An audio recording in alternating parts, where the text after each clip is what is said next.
I flew back from deployment, got an emergency possession order in 72 hours, and police dragged my uncle out of my own house. The judge made him pay back every penny. His own solicitor dropped him. He is sofa surfing now. I still remember the exact moment I knew something was wrong. I was standing in a makeshift field hospital outside Mandalay, sweat dripping down my back, stitching up a kid's leg by torchlight. My phone buzzed. A photo from my neighbor Priya. A removal van parked outside my nan's house. My house. Men I'd never seen were carrying out her mahogany dresser, the one she'd polished every Sunday morning for 40 years.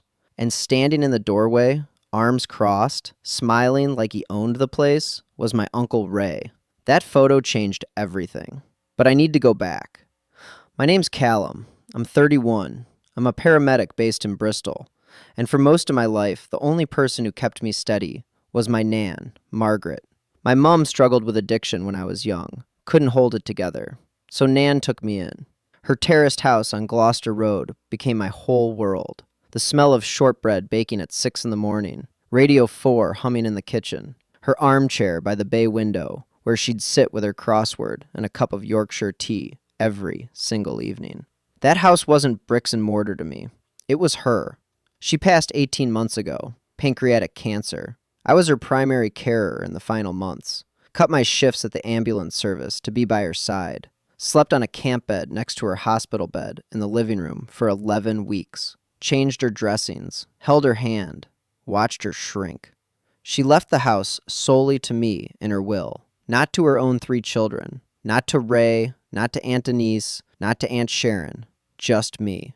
That caused problems immediately. Ray, 54, Nan's youngest, had always assumed the house would come to him. He was the baby of the family, Nan's favorite, or so he believed. At the funeral, he made snide comments loud enough for everyone to hear. Said I'd played the long game. Said I'd wormed my way in. He challenged the will informally, made noise about contesting it, but never actually filed anything. Denise and Sharon stayed neutral publicly. Privately, they both told me Nan's wishes were clear. She'd told them. She'd told her solicitor. She'd told me. I kept the house. Updated the boiler. Repainted the hallway. Fixed the guttering that had been leaking for 3 years. Treated the place like it deserved to be treated. I took on a lodger, a postgrad student named Felix, who moved into the converted loft room. He had his own entrance round the back. Quiet bloke. Reliable. Paid £1,450 a month by standing order into my Barclays account. Never late, never loud. Perfect arrangement. Then the opportunity came. Med Relief International, a 6-month Mercy deployment providing emergency paramedic support in disaster-affected regions across Myanmar and the Philippines. Humanitarian work, the kind of thing I'd wanted to do since the day I qualified. Mercy missions in places where a paramedic with field training could actually save lives. I applied, got accepted. Flight out of Heathrow in 3 weeks. I arranged everything. Felix would stay and keep paying rent. Bills were on direct debit. Council tax sorted. Priya next door had my WhatsApp number for emergencies. I gave her a spare key. Everything was locked tight. Or so I thought. Then Ray called. His voice was different, softer. Almost humble. His divorce from Sandra was getting messy, he said. She'd changed the locks on their place in Keynsham. He needed somewhere to stay. Just a few weeks, maybe a month, while he sorted a rental. I hesitated. Our relationship was strained at best. I didn't trust him, but he played the card I couldn't refuse. Your Nan would have wanted you to help me, Cal. I'm her son. Against every instinct in my body, I agreed. Left a spare key on the kitchen counter with a note. Told Felix that my uncle would be staying in the back bedroom, temporarily. Felix shrugged and said fine. 2 things bothered me before I left. Ray asked oddly specific questions about Felix's rent arrangement. How much? How it was paid? Whether it went into a joint account. I told him it was a standing order into my personal account and changed the subject. Then he asked whether I'd told the neighbors anything about him. Strange question. I said no. He nodded too quickly. I brushed both off. I had a flight to catch, a deployment to prepare for, a bag to pack with tourniquets and trauma shears instead of suspicion. I handed my uncle the key to my nan's house, boarded a plane to Yangon, and told myself I was overthinking it. I wasn't overthinking it. I wasn't even close to imagining what he was actually planning.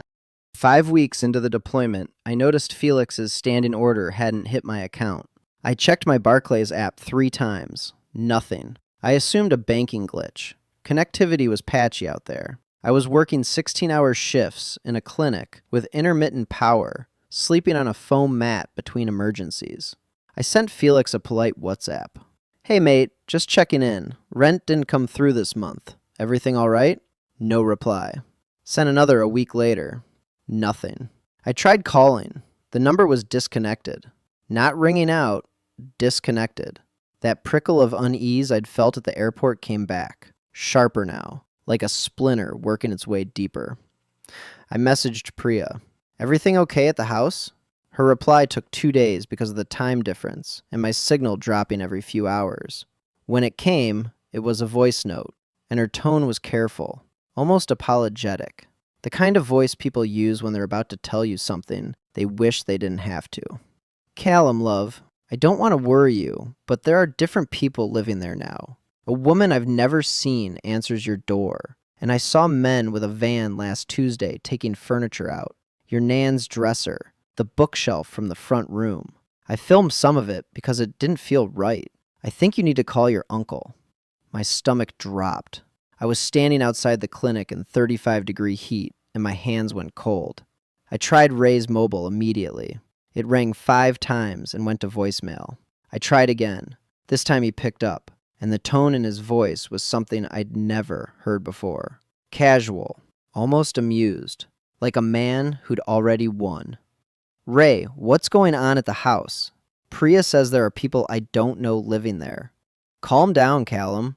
I've just made a few arrangements while you're off playing doctor in the jungle." "What arrangements? Where's Felix? Why hasn't his rent come through?" "Felix is gone, mate. I told him the owner wanted the room back. He left. No drama. And I've got someone else in there now. Someone who actually pays on time. Into my account." "Your account? Ray, that's my house. My lodger. My rent. Look, your nan always wanted me to have this house. You just got lucky with the paperwork. I'm her son, Callum. You're her grandson. There's a pecking order, and you know it. Now go back to saving the world and stop bothering me." He hung up, just like that. No goodbye, no explanation. A click and silence, and 6,000 miles of ocean between me and everything I owned. I sat on an overturned supply crate behind the clinic. My hands were shaking, not from fear, from fury. The kind of fury that doesn't make you loud. It makes you quiet. It makes you precise. I replayed his words. "You just got lucky with the paperwork." My nan had sat me down 6 months before she died, held my hand with both of hers, and told me she was leaving the house to me because I was the only one who'd ever treated it like a home. Not an asset, not a bargaining chip, a home. That wasn't luck. That was love. And Ray was spitting on it from the doorstep of the house she'd given me. But I was 6,000 miles away, in a country where I could barely get a phone signal, doing work that genuinely saved lives. I couldn't just leave. Or could I? I needed information first. I needed someone who understood the law. Someone I trusted absolutely.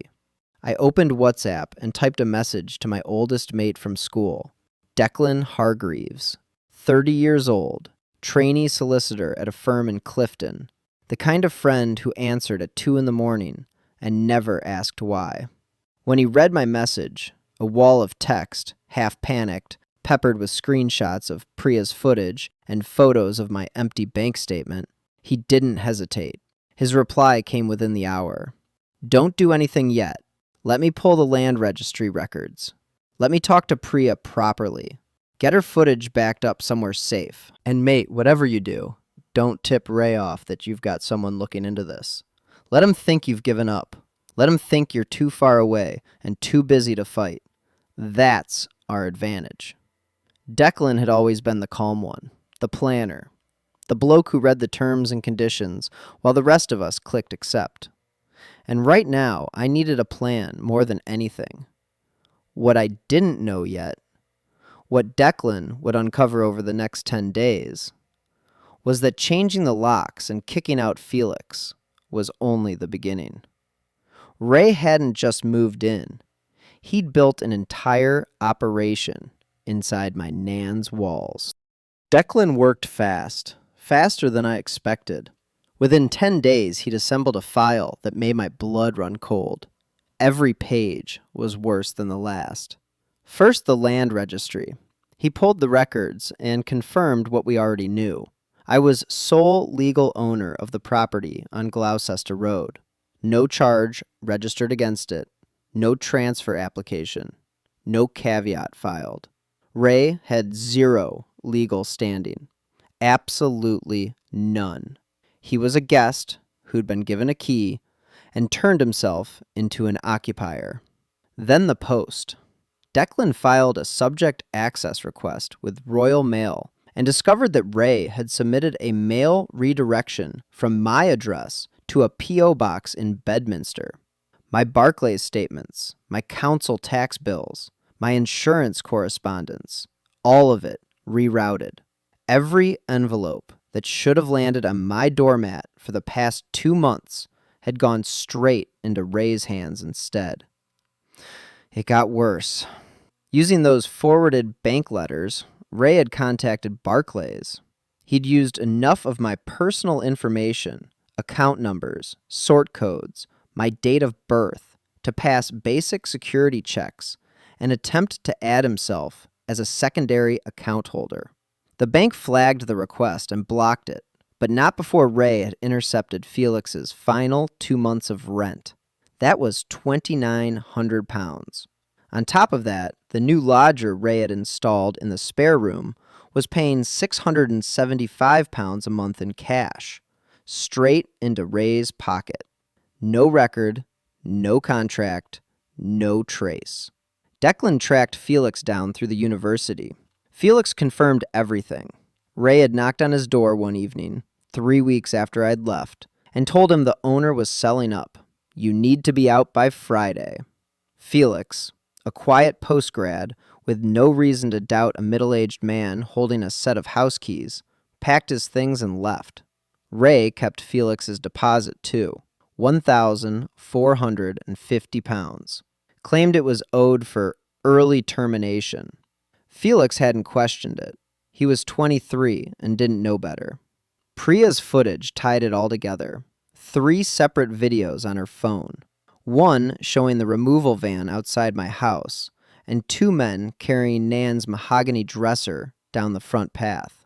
One showing a woman I'd never met, Tanya, Ray's new girlfriend, answering my front door and accepting a parcel like she lived there. And one showing a stranger letting himself into the spare room with his own key. A complete stranger living in my Nan's house, paying my uncle cash rent for a room he had no right to let.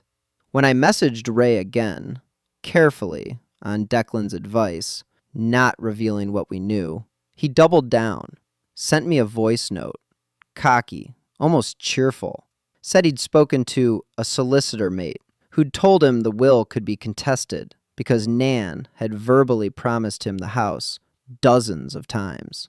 Said I should save myself the embarrassment. Declan listened to the voice note and actually laughed. It was legally nonsensical, but it told us something important. Ray believed he was untouchable. He thought distance made him invisible. Meanwhile, Tanya was redecorating. Priya reported that she'd painted the front door from Nan's duck egg blue to a dark gray, hung new curtains, and this one nearly broke me. She'd taken down the framed photo of Nan that had hung above the mantelpiece for as long as I could remember. Priya found it in the recycling bin. She rescued it, wrapped it in tissue paper, and stored it in her own cupboard. Priya Kapoor, 58, retired teaching assistant. She'd lived next door to Nan for 22 years, watched me grow up. Your Nan would have done the same for me, she told me later. She didn't just film what Ray was doing. She kept a handwritten log. Dates, times, who came, who went, what she saw through the window. That log became a key exhibit. Ray also started telling neighbors a version of events where I'd abandoned the property and asked him to take over. He was building a story, constructing legitimacy, one conversation at a time. Two people on the street who didn't know me well believed him. He was thorough, I'll give him that. Declan laid out the plan over a patchy video call at 1 a.m, my time. We've got enough for an emergency possession order under Part 55 of the Civil Procedure Rules: illegal occupation, fraudulent mail redirection, financial theft. The court will act fast, especially with the land registry proof and Priya's footage. But Cal, it'll move quicker if you're here. Your testimony in person carries weight. I made the hardest decision of my deployment. I spoke to my med relief supervisor, Dr. Ananya So, and explained everything. She didn't hesitate. Go home. Protect your house. We'll manage here. I arranged a replacement, handed over my caseload, booked the next available flight to Heathrow. 312 pounds on a credit card I'd barely used. I landed on a gray Tuesday morning with one bag, no sleep, and a legal file that was about to end my uncle's little empire. He had no idea I was even in the country. Declan filed the emergency possession order at Bristol County Court the morning after I landed.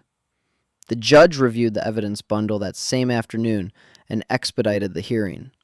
72 hours. That's all it took to get a date in front of a judge. When the evidence is that clean, courts move fast. Declan told me not to go to the house. Don't give him a confrontation he can twist. Don't knock on the door. Don't stand outside. Don't do anything he can photograph and show a judge to make you look aggressive. So I stayed at Declan's flat in Clifton, slept on his sofa, reviewed the case file over and over, rehearsed my statement until I could say it without my voice shaking, tried not to put my fist through a wall every time I looked at the photos of my Nan's empty front room, the spaces where her dresser had been, the bare wall above the mantelpiece. The hearing was short, and it was devastating. For Ray. He turned up in a crumpled polo shirt. No solicitor, no paperwork. Just confidence and a story he'd been telling himself for so long, he believed it. Then he saw me, sitting across the courtroom, and his face changed. Just for a second, a flicker of something. Surprise. Maybe fear. Then he pulled it together and sat down. The judge reviewed everything. Land registry title, Royal Mail redirect evidence, Priya's video footage, Felix's witness statement, bank records showing the diverted payments. She took her time. She was thorough. Then she turned to Ray. He tried to speak first. Your Honor, my mother always said, Mr. Hewitt, I'm not interested in what your mother said. I'm interested in what the law says. And the law says this property belongs to your nephew. You have no tenancy agreement, no license to occupy, no legal basis whatsoever for your presence in that property. But I'm family. Family does not override property law, Mr. Hewitt. You changed the locks on a property you do not own. You redirected the legal owner's mail. You collected rent on rooms you had no right to let. This is not a family dispute. This is trespass and fraud. Possession order granted. Immediate effect. Police assistance ordered for enforcement. 2 officers from Avon and Somerset Police accompanied us to Gloucester Road that afternoon. Ray opened the door. The gray door. Not Nan's blue one. His face went white. Tanya started shouting from the hallway, something about rights, something about how they've been living there for months and you can't just throw people out. The officers were calm and firm. They had 30 minutes to collect personal belongings. Anything belonging to the property stayed. I stood on the pavement and watched my uncle carry bin bags of clothes to a borrowed car. He didn't look at me. Not once. Tanya glared enough for both of them. The judge awarded me £14,375 in diverted rental income. That covered Felix's intercepted payments, the cash rent Ray had pocketed from the stranger in the spare room, and Felix's stolen deposit. An additional £8,200 in damages for Nan's furniture, assessed from Priya's footage and my insurance inventory. Total, £22,575. Ray's divorce solicitor dropped him within days. Turns out solicitors don't love clients who commit fraud in parallel proceedings. He was now fighting a divorce with no lawyer, no home, and a county court judgment against his name. 3 weeks later, Aunt Denise called. Careful. Diplomatic. Ray's in a bad way, Callum. He's sleeping on people's sofas. He knows he messed up. I listened. Didn't interrupt. He's not asking for anything. He just wanted me to tell you he's sorry. I was quiet for a long time. Then I said, Denise, I appreciate you calling. But he didn't mess up. He planned it. He looked at me leaving to help people in a disaster zone, and he saw an opportunity to steal from me. That's not a mistake. Tell him I hope he sorts himself out, but he's not welcome in this house again. She didn't argue. She just said, your Nan would be proud of you, love. I repainted the front door duck egg blue. Found the exact Pharaoh and Ball tin in Nan's shed, still half full. Hung her photo back above the mantelpiece, the one Priya had saved, and stood there looking at it for a long time. Declan drew up a proper tenancy agreement for free. Called it professional development. I found a new lodger, a junior doctor at Southmead Hospital named Aisha, who reminded me, oddly, of my Nan. Organized, kind, made the house feel lived in again. I finished my deployment remotely, consulting for med relief on training protocols. I plan to go back next year, this time with a proper house sitter, a solicitor on speed dial, and no spare keys left on kitchen counters.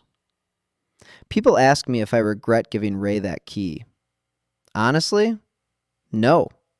Because it showed me exactly who he was, and exactly who I had around me. Priya with her camera phone and her handwritten log. Declan pulling land registry records at midnight. Dr. So telling me to go home without a second thought. My Nan didn't just leave me a house. She left me the kind of life where the right people show up when it matters. That's the real inheritance.